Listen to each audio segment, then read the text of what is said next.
হর হর মহাদেব। গঙ্গা স্নান তো করেন, কিন্তু গঙ্গা স্নানের একটা নিয়ম মেনে চললে খুব ভালো হয়।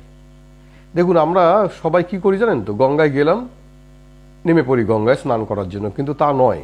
গঙ্গার জলে আগে কখনোই পা দিতে নেই।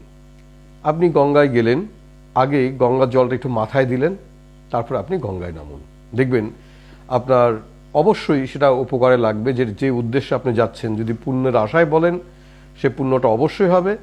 এবং যদি মনে করেন যে আপনি নিজেকে শুদ্ধ, মানে শারীরিক শুদ্ধ করতে যান, সেটাও কিন্তু আপনার হবে। দেখুন, বিজ্ঞান অনুযায়ী গঙ্গার কিন্তু একটা পবিত্রতা রয়েছে। প্লাস আমরা যদি ধরি, গঙ্গার জলে যে রাসায়নিক দ্রব্য পাওয়া যায়, সেটা কিন্তু আমাদের শরীরের পরে কিন্তু চরম একটা প্রভাব ফেলে। যাই হোক, গঙ্গা স্নানের যে উদ্দেশ্য, সেটা কিন্তু সফল করতে গেলে আগে গঙ্গায় যাবেন। আপনি আগে একটু গঙ্গা জল মাথায় দিন, তারপরে আপনি গঙ্গায় নামুন, স্নান করুন। দেখবেন অবশ্যই আপনার আশা পূর্ণ হবে। হর হর মহাদেব।